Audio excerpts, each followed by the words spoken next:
But I got myself all made up. up. Nothing wrong with the Cheesecake Factory, right? Yes, there's a lot wrong with the Cheesecake Factory. Okay, well look at my planner where we were gonna go originally.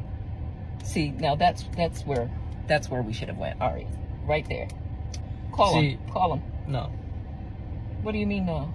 See, I specifically. So now I'm the bad guy because I don't want to get a 2 for $20 on a first date. Like, why would I want to go to Applebee's on a first date? Now, I'm not saying we got to go anywhere expensive. We can go to Keem's Cuisine. That's not expensive. We can go to Midnight Flavor. That's not expensive. I don't like going to franchises, especially not for no motherfucking first date. I don't care. I'm not saying. A man asked me for coffee today after work, and I politely told him no, and then brought myself to McAllister's, where I got this croissant, this grilled chicken sandwich, and an entire bowl of broccoli cheddar soup and a Dr. Pepper for under $25. Now, I'm not going to argue with you about how you like to date, just like I don't want you to argue with me about how I like to date. But hey everyone, welcome to Shimmer Girl Talks. I've done reaction videos to at least 2 of these women. The first one being the Cheesecake Factory woman, which I hope that is a skit. I don't remember if it was confirmed to be a skit or not. And I did the one on the lady that said no coffee dates for her.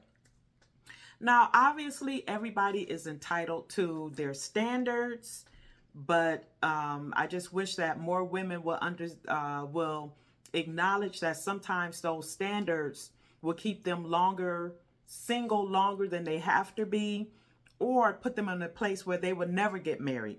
So let me try to, first of all, I'm talking to women who might be on the fence of the sisterhood and they want to learn more about the traditional side of things, because that sisterhood rhetoric is going to keep a lot of you women single.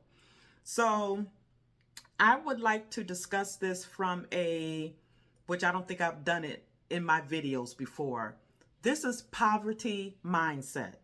I don't know none of these women, but if we're going to look at it statistically speaking, it's a good chance not near one of these women were raised with a dad in their life.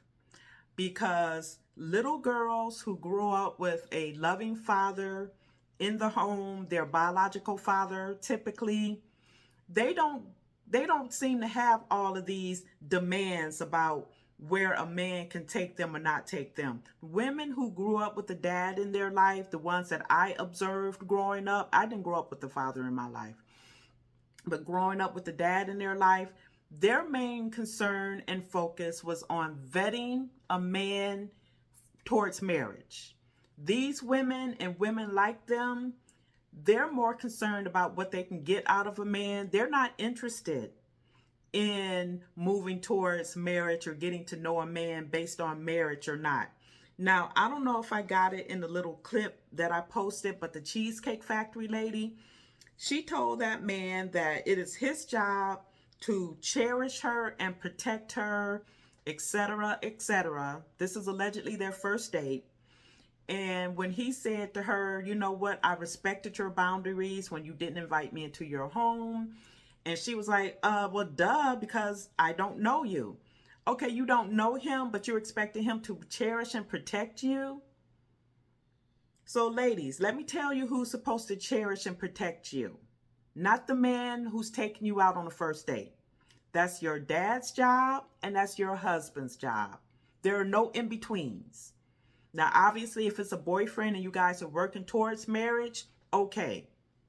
Daddy, husband, period. And then that coffee date lady. Now, I'm on the fence on whether or not a man actually asked her out on a date in the first place. But let's play her game. And you know what? Okay, let me say this first. A coffee date, let's make it a white man that asked any of these women on a date. Well, okay, the Cheesecake Factory, I mean, he looked maybe Spanish or Indian. So scratch what I was about to say there. But I was going to say, if that coffee date woman, if it was a white man that asked her, she might have gone along with it. A coffee date, I think, is sweet. And you get to sit down in front of the man to decide whether or not you want to go on go on another date. But let me tell you why this is poverty thinking. These women having all of these lofty ideas about they have to go to an expensive restaurant first. Because they didn't grow up with nothing. I'm willing to bet they were raised by a single mother who didn't have anything.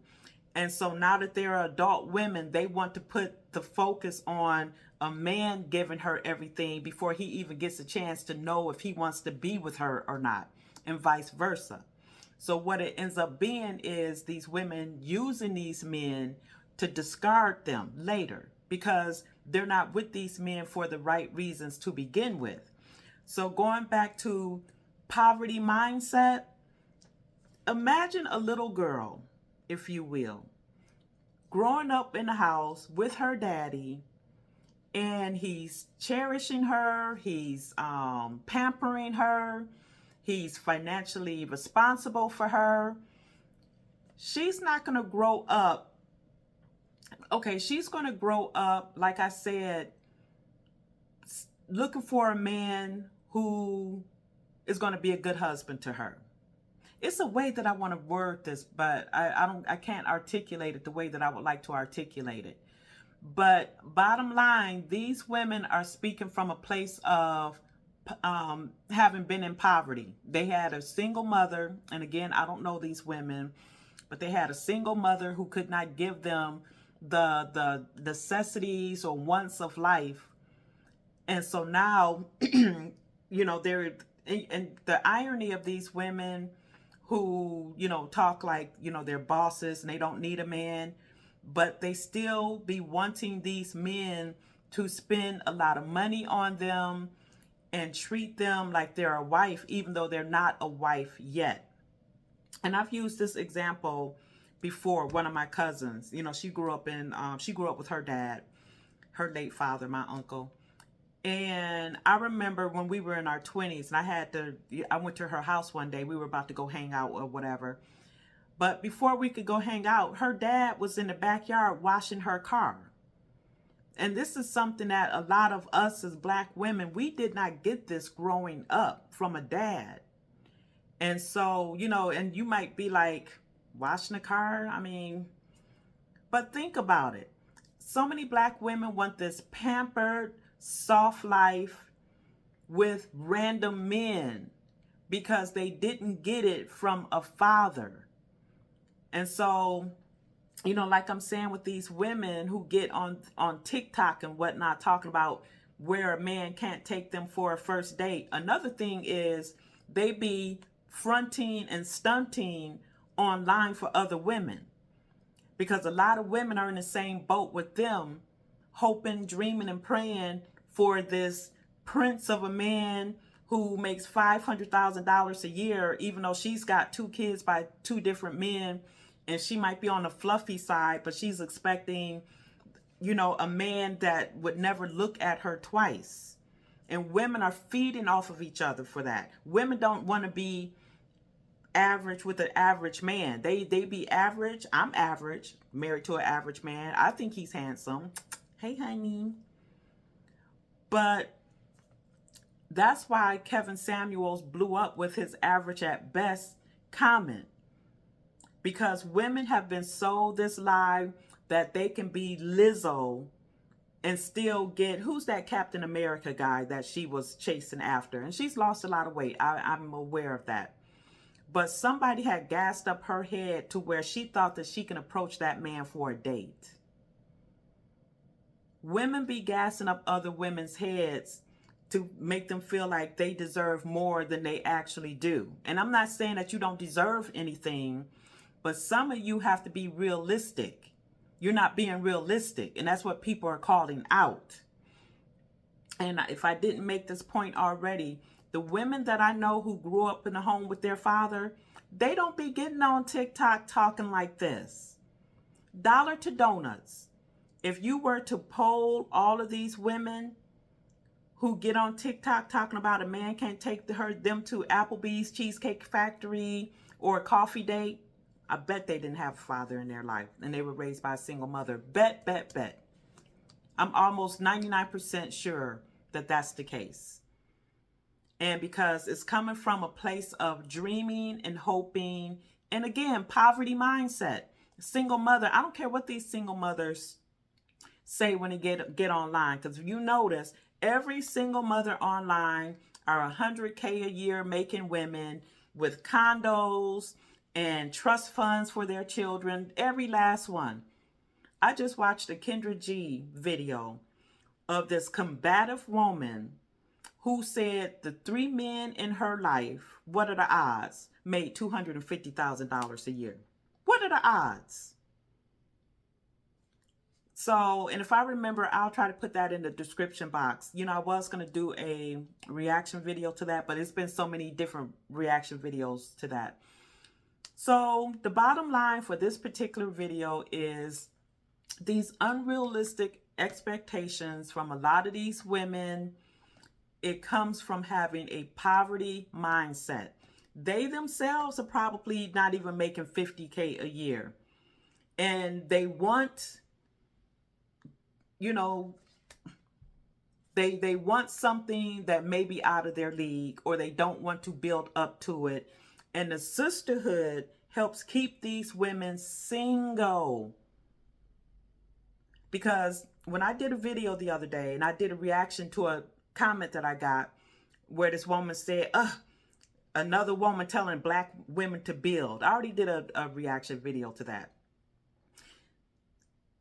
Whether you get with a man that makes 50 a year or 500K a year, you still have to build your life with him, because you're merging your household with his household. You buy a house together.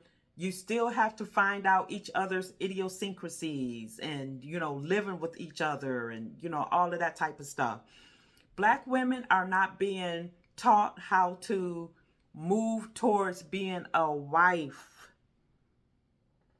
You know, a lot of women, you know, these women that I just posted, they're looking at everything from a transactional point of view instead of trying to look at it from a, okay, he seems like a nice guy. Maybe he might be a good father. And, you know, maybe we can get married in the future, a couple of years, you know, then we can start building our lives. But black women are the main women who are unmarried. They have children. They're living on Section 8. They have co-parenting with boyfriends, with baby daddies or whatever. One reason why this topic just keeps going around in circles or whatever is because black women just don't want to heed the information from traditional minded women with husbands who are trying to get them down the aisle. Women like these women that I posted first, they are living for the sisterhood and the sisterhood validation of what they can get out of a man. And men are peeping this. There'll be some simps out there who might want to mess with them for a minute so they can hit it and then quit it. But the simps aren't really marrying these women, and the good men, the men with money and means, aren't marrying these women. And that's my topic.